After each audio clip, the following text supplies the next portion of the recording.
नमस्कार, आप देख रहे हैं गंगाजल न्यूज और मैं हूं ताराचंद नागर। अकाल की दस्तक से मुरझाए क्षेत्र में आज दोपहर हुई बरसात के बाद फलोदी तहसील के धरती पुत्रों के चेहरों पर मुस्कान लौट आई है। आज की बरसात से अच्छी फसल की संभावना बलवती हुई है। कृषि विभाग के सहायक कृषि अधिकारी डॉक्टर सांवरलाल जाट का कहना है कि आज की बरसात से मूंगफली और नरमा की फसल को जीवनदान मिला है और अब यह फसलें अच्छी ग्रोथ लेगी तथा उत्पादन भी 10 से 15% तक बढ़ेगा। बरसात नहीं होने के कारण मूंगफली और नरमा की फसल झुलसने लगी थी, जिससे किसानों के चेहरों पर मायूसी साफ झलकती थी। वर्षा के अभाव में ग्वार और बाजरा की फसल पहले ही खत्म हो चुकी है। बरसात वैसे कल रात को भी हुई थी, मगर वह बूंदे किसान के आंसू पूछने के लिए नाकाफी थे। आज सुबह भी बादल छाए हुए थे और रुक रुक कर फुहारें पड़ती रही।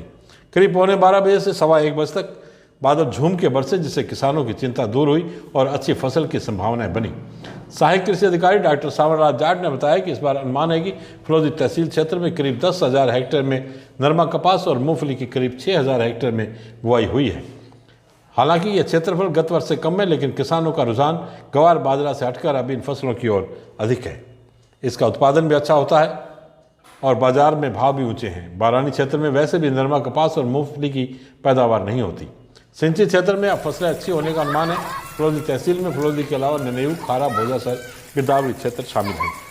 सहायक कृषि अधिकारी डॉक्टर सांवरलाल जाट ने किसानों को सलाह दी है कि लगातार बादल होने के कारण फसलों में सफ़ेद मक्खी, हरा तेला व चेपा तथा मूंगफली की फसल में हरी लट का प्रकोप हो सकता है। इससे बचाव के लिए इमीडाइक्लोग्रिड 17.8 SL व एसिटेटेमिग्रिड 20 EC का 0.3 ml प्रति लीटर पानी में मिलाकर स्प्रे करें। मूंगफली में टिक्का रोग होने की आशंका है। इसके बचाव के लिए कार्बेडाजिम आधा ग्राम प्रति लीटर पानी में घोलकर या 1.5 किलो मैनकोजेब प्रति हेक्टेयर का छिड़काव करें। इसके अलावा पायरोक्लोटोबिन व इपाकसीकानाजोल को 1.5 ग्राम प्रति लीटर पानी में घोलकर स्प्रे करें और पीलिया से बचने के लिए फेरस सल्फेट का भी 0.5% का घोल बनाकर छिड़काव करें। इस प्रकार फसलों को होने वाली अन्य बीमारियों से बचाया जा सकता है। बाप तहसील में अभी बरसात नहीं होने से किसान मायूस हैं।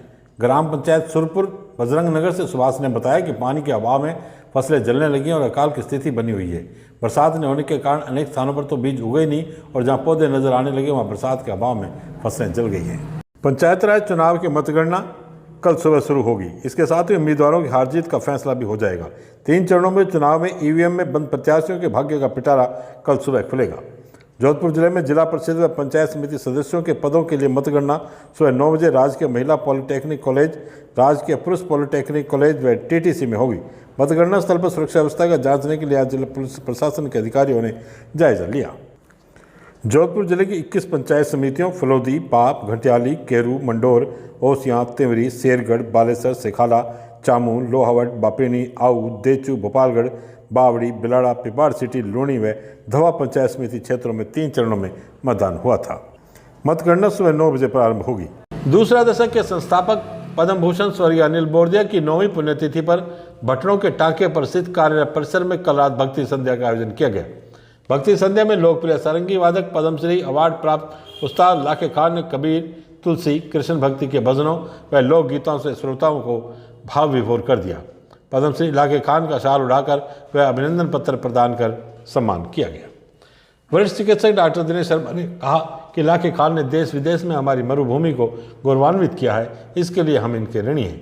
उस्ताद लाखे खान का कहना था कि मैंने अनेक देशों में कई बार यात्रा की, वहाँ के लोगों ने बहुत प्रेम दिया, लेकिन मैं जानता हूँ कि सारे जहाँ से अच्छा हिंदुस्तान हमारा। कार्यक्रम में दिल्ली के NGO institute of social studies की 30 जनों की team, PMO doctor Madhu Sharma, व्यवसायी भंवर पालीवाल, गायक बबलू व्यास, मनोज व्यास, नरेंद्र थानवी सहित नगर के श्रेष्ठीजन व दूसरा दशक की टीम उपस्थित थी। दूसरा दशक के परियोजना निदेशक मुरारीलाल थानवी ने आभार व्यक्त किया। इस अवसर पर भोमरा सुथार, प्रीति, कमल, अमरू, कंचन, बशीरो, शैलजा, राजेंद्र, महेश, पुखराज, मोती, विकास, मनीषा, हीराराम, सुमेर, कमलेश आदि ने भी विचार।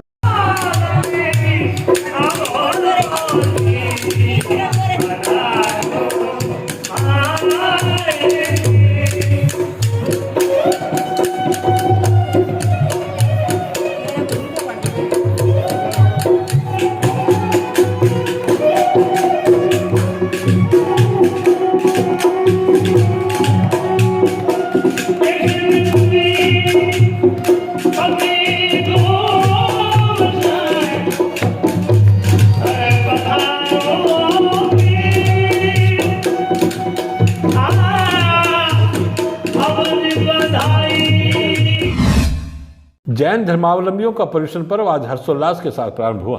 बड़ी धर्मशाला और आराधना भवन में पर्युषण पर्व का शुभारंभ हुआ। मुनिश्री महाशय सागर ने बताया कि इन दिनों धर्म आराधना एवं तपश्चर्या करनी चाहिए।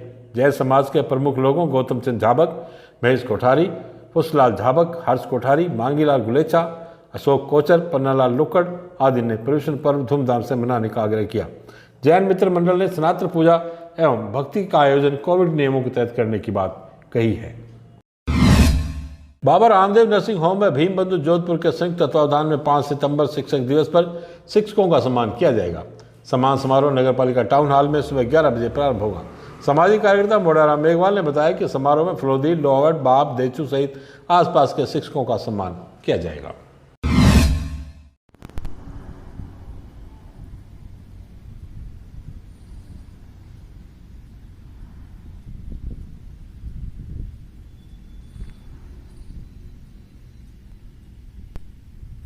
जैन नारायण मोहनलाल पुरोहित राजकीय स्नातकोत्तर महाविद्यालय में सत्र 2021-22 के प्रथम वर्ष के लिए बीए में 500 सीट, बीकॉम में 200 सीट एवं बीएससी बायोलॉजी में 88 सीटों पर प्रवेश हेतु ऑनलाइन प्रवेश के आवेदन फार्म कॉलेज शिक्षा जयपुर की वेबसाइट पर 18 अगस्त से प्रारंभ हो चुके हैं।